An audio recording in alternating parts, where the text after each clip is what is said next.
매번 이상한 논리를 펼치면서 당혹스럽게 하고 있는 이 진중권 씨가 이번에도 페이스북에 정말 이상한 논리를 배설했습니다. 검찰 흔들기에 나설 거다. 한겨레와 오마이뉴스 등 어용 매체들과 MBC를 비롯한 어용 방송들, 어용 지식인들과 관변 시민단체들, 문재인 팬덤이 조직적으로 연대해 반검찰 프레임을 깔고 파상 공세를 펼칠 거다. 검찰총장 사퇴하라고 바람잡을 것이다. 참 징그러운 이들이다. 이런 주장을 하고 있습니다. 여러분들은 상식선에서 이해할 수 있는 그런 논리의 글이라고 생각하시나요? 윤석열 장모와 아내의 혐의점은 더욱 명확해지고 있는 그런 시점에 몰라, 검찰 흔들기야, 이런 식으로 떼를 쓰고 있습니다. 게다가 이 의혹을 밝혀야 한다고 주장하는 정말 수많은 국민들을 문재인 팬덤이다 라고 프레임을 씌우면서 이 마치 특정 정치적 성향을 갖고 있는 사람들의 일방적인 주장이라는 식으로 프레임을 씌우고 있습니다. 진중권의 허위 날조 정보, 판타지 소설 쓰기식의 논리들은 갈수록 이 극우 유튜버들과 극우 언론들의 모습을 많이 닮아가고 있다고 생각을 하는데요. 다음 총선에서는 분홍 점퍼를 입은 진중권의 모습이 그려지는 건 저뿐일까요? 갈수록 한심하기 그지없는 것 같습니다. 이 징그러운 이가 과연 누구인지 본인 이름처럼 진중하게 생각하시길 바랍니다. 진중권 씨.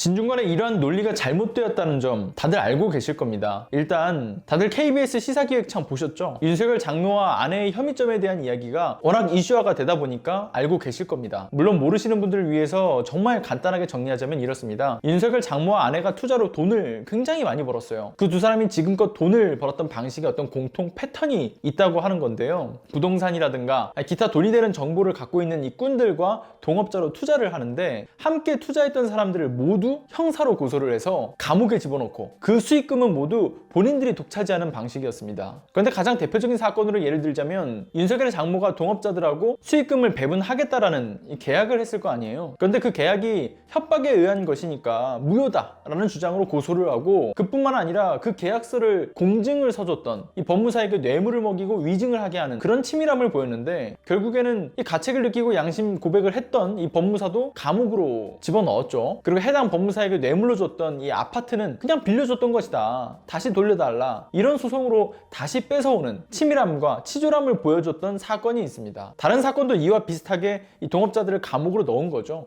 자, 그런데 일단 이와 비슷한 사건은 2003년, 2013년, 2015년에도 있었는데요. 많게는 수십억 원의 투자 이익을 남겼던 사건입니다. 이때 동업했다가 결국은 감옥 신세를 지게 되었던 이 동업자들은 입을 모아서 말합니다. 분명 검찰의 뒷배를 봐주던 자가 있다. 그에 대해서 지목된 자가 바로 양재택 전 검사죠. 양재택 전 검사로 지목되는 이유도 정말 간단합니다. 누가 봐도 범죄 행위로 보이는 이 확실한 정황들이 있는데요. 일단 첫 번째, 2004년 검찰이 윤석열 장모의 동업자인 이 정대택을 기소한 이후에 장모의 이름으로 당시 미국에 있던 양재택 전 검사의 부인에게 2천만 원을 송금했었던 내역이 있습니다. 그리고 두 번째, 정대택 기소 직후 비슷한 시기에 윤석열 장모와 아내인 김건희가 양재택 전 검사와 유럽 여행을 갔었다고 해요. 그 당시 고위검사였던 양재택 전 검사의 부인에게 전달되었다라고 하는 그 2천만 원과 여행은 누가 봐도 뇌물로 볼 수 있는 혐의가 있는 것이겠죠. 그런데 양재택 검사의 답변은 더 황당스럽게 만들고 있어요. 그리고 누가 봐도 뇌물이었다라는 점을 확신하게 만들고 있고요. 그의 답변은 이렇습니다. 2천만 원을 윤석열 장모가 자신의 아내에게 보냈던 것은 미국에 있는 그 아들이 다쳐가지고 아내가 치료비를 보내달라고 했는데 자신은 은행에 가본 적이 없어가지고 송금하는 방법을 몰라서 그랬다. 아주 황당한 헛소리죠. 자, 그리고 두 번째, 자신은 그 돈을 갚았는데 액수가 너무 커서 3차례에 거쳐서 나눠서 냈고 계좌이체 방식이 아니라 당시 부장검사였기 때문에 이 매달 현금으로 나오는 특수활동비를 몇 달간 모아가지고 줬다. 이게 가장 황당한 대목입니다. 잊을만 하면 나오는 특수활동비죠. 검찰에서의 특수활동비란 기밀 유지가 요구되는 이 정보사항이나 사건 수사에 비밀스럽게 쓰라고 배정되어 있는 돈이죠. 1년에 200억 가까이 배정된다고 합니다. 목적대로 검찰 측에서는 기밀 유지 등의 목적으로 사용 내역을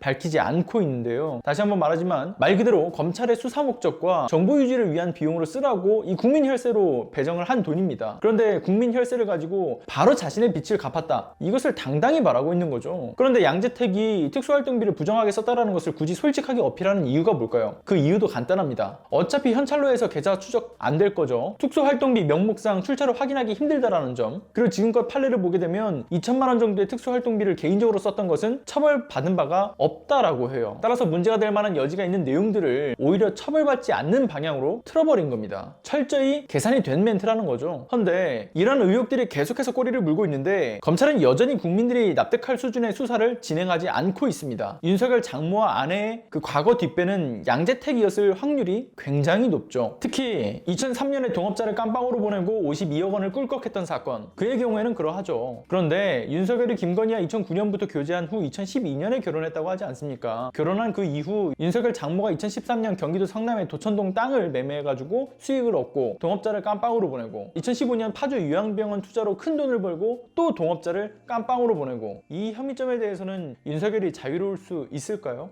절대 그러하지 않겠죠. 오늘은 여기까지 하겠습니다. 감사합니다.